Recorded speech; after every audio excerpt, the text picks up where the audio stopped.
Isaías, no capítulo 1, no versículo 19, o Senhor diz: se quiserdes e me ouvirdes, comereis o melhor dessa terra. Precisamos entender o quão poderosa é essa combinação, querer com ouvir. Ouvir diz respeito a sujeitar-se à vontade de Deus. Querer diz respeito à nossa vontade. Nós precisamos entender que para que Deus realize o propósito dele, nossa vontade tem uma grande participação. Nos próximos minutos, eu quero conversar com você a respeito do poder da vontade. Fique comigo.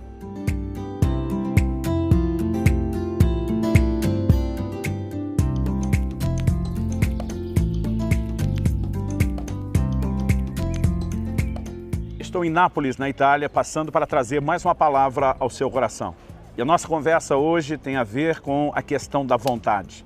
Como disse anteriormente, Isaías 1,19, Deus diz: se quiserdes e me ouvirdes, comereis o melhor dessa terra.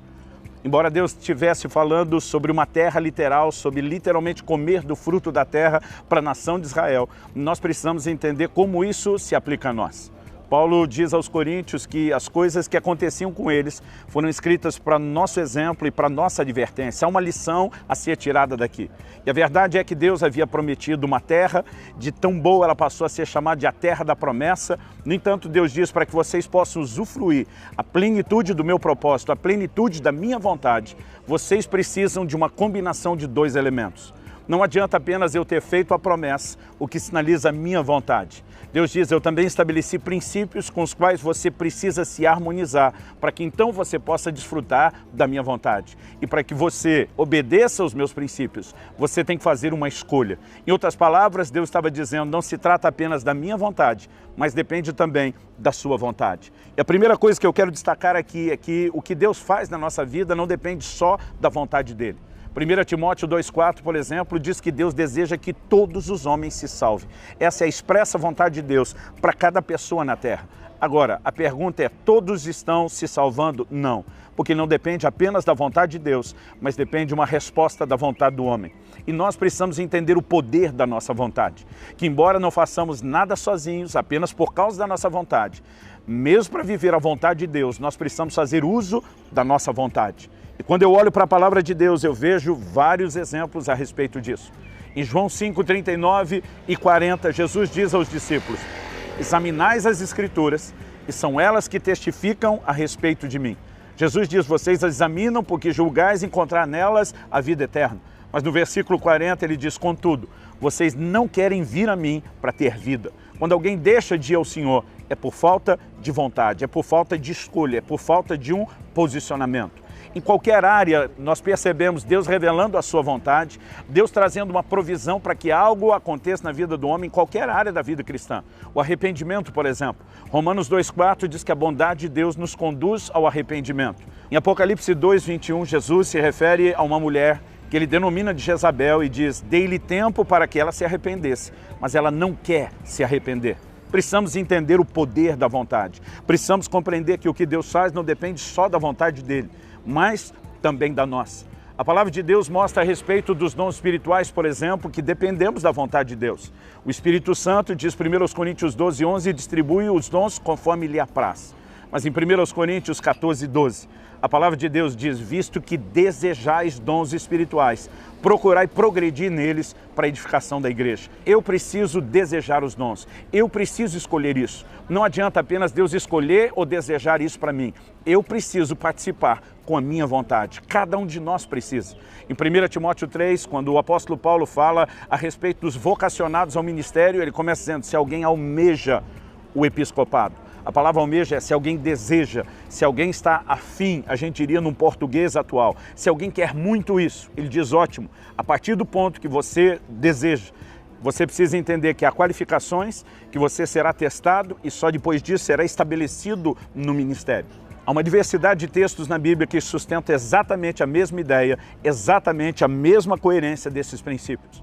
Por exemplo, em Esther, no capítulo 4, no versículo 14, Mardoqueu manda um recado a ela e diz: se você se calar agora, de outra parte vai se levantar socorro e livramento a Israel. Mas quem sabe se não foi para um tempo como este que chegasse a ser rainha.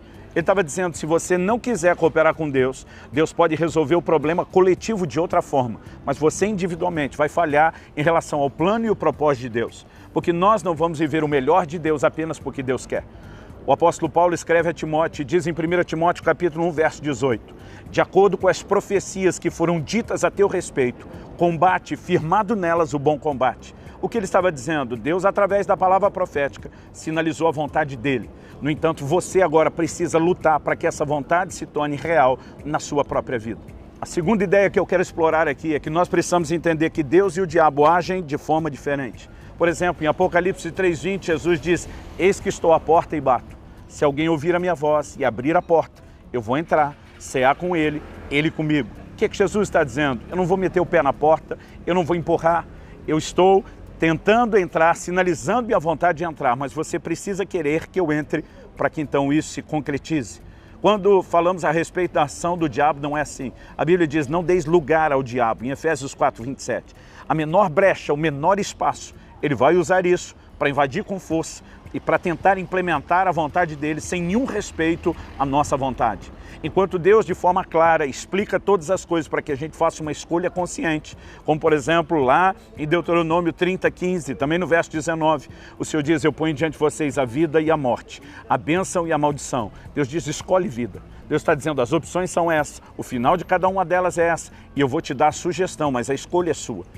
O diabo nunca demonstra o mesmo respeito. Em primeiro lugar, ele não apresenta as opções de forma real. Ele está sempre mentindo a respeito delas e tentando nos enganar para nos empurrar na direção diferente. E Deus, na sua forma de agir, não se parece nem um pouco com o diabo. Ele nos deu o livre-arbítrio, o poder de escolha, ele respeita isso. Ele jamais vai passar por cima, ele jamais vai atropelar isso. Então, quando compreendemos essa forma de Deus e o diabo diferente de agir, entendemos que isso, na verdade, remete não só à ideia de respeito, mas de um princípio. O livre-arbítrio é algo fantástico. Ele, por um lado, nos dá o privilégio de escolher, mas, por outro, coloca também sobre nós a responsabilidade das escolhas que nós fazemos. Outra coisa que também merece a nossa atenção nessa reflexão é que Deus atende quem dá valor ao que Ele oferece. Eu acredito que quando valorizamos aquilo que Deus está oferecendo, isso é uma sinalização de que nós queremos aquilo que Ele quer. E nessa combinação de vontades, entre a vontade do homem e a vontade de Deus, há algo poderoso, há algo que libera e ativa aquilo que Deus provisionou e colocou à nossa disposição. Alguns exemplos bíblicos que podemos levar em conta. Jesus diz em Mateus 7:6 que nós não devemos dar pérolas aos porcos. Nós não devemos dar algo de valor para alguém que não valoriza aquilo. E Jesus não pediria para mim e para você fazer algo que Ele antes, em primeiro lugar, não fizesse. Ele não seria incoerente a ponto de sugerir que nós precisamos fazer algo que Ele mesmo não faz. Então o Deus que nos pede para não dar algo de valor a quem não valoriza é o mesmo Deus que também não vai conceder algo de valor para quem não valoriza a importância daquilo. Em Isaías, no capítulo 44, no versículo 3, Deus diz, derramarei água sobre o sedento. Para quem é que Deus vai dar água? Para quem quer água, para quem valoriza a água, para quem vai aproveitar e não desperdiçar a água. Nesse contexto, nós precisamos entender que quando escolhemos o melhor de Deus, isso tem um peso extraordinário, isso tem um peso poderoso. Eu olho para as Escrituras e percebo que o Senhor Jesus tentava nos levar a esse nível de entendimento. Quando em Mateus 13, dos versículos 44 a 46, ele nos conta duas parábolas. Uma delas fala de um homem que encontrou o tesouro escondido no campo. E Jesus está fazendo uma alusão ao reino de Deus. Então diz que esse homem, movido de alegria, por entender o prazer daquilo que descobriu, ele vai e vende tudo que tem para adquirir aquele campo. No momento em que ele começa a dar valor àquilo mais do que qualquer outra coisa, ele está sinalizando o seu interesse, o seu desejo por aquilo que Deus está oferecendo em relação ao seu reino. Da mesma forma, na outra parábola, quando a Bíblia diz sobre um negociante que encontra uma pérola de grande valor, ele também vai e vende tudo que tem. Ele está atribuindo valor àquilo. Ele está dizendo, isso é tão importante que eu vou lutar por isso. Eu quero desfrutar aquilo que eu encontrei. Eu quero colocar isso como prioridade na minha vida. E quando falamos da vontade, não é apenas um desejo passivo. Muitas pessoas estão dessa forma, como eu queria experimentar o melhor de Deus. Esse eu queria é um desejo distante, passivo, que não tem nenhuma ação. Quando eu falo do poder da vontade, eu estou falando de um posicionamento firme, é entender a importância de ir determinadamente atrás daquilo que Deus tem para nós, de dizer eu vou lutar por isso em fé, eu vou lutar por isso em oração, eu quero o que Deus quer. E eu entendo que para me harmonizar à vontade de Deus, não basta apenas querer do lado de cá, mas entender que eu tenho que dar ouvidos ao Deus que já sinalizou a sua vontade. Eu tenho que me harmonizar à vontade dele, para que então ela se concretize na minha vida. O posicionamento de fé, que nos dá direito de entrar na graça de Deus e desfrutar aquilo que é nosso, é exatamente isso. Quando eu decido crer no que Deus prometeu, quando eu decido crer no que Deus disponibilizou, eu estou expressando não apenas confiança, mas eu estou expressando também a minha vontade. Diante disso, eu quero tentar de alguma forma te ajudar a romper com a passividade. Eu quero te ajudar a tomar uma posição, a fazer uma escolha. Eu vou viver o melhor de Deus para a minha vida. Cada um de nós precisa entender a importância de fazer essa escolha e correr atrás disso, lutar por isso.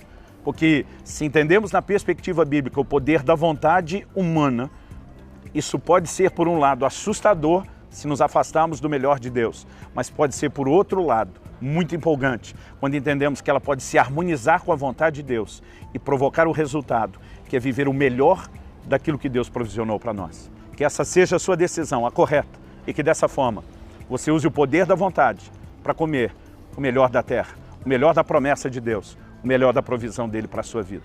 Que o Senhor nos abençoe e que com a sua graça, combinado com a nossa resposta, a gente chegue lá.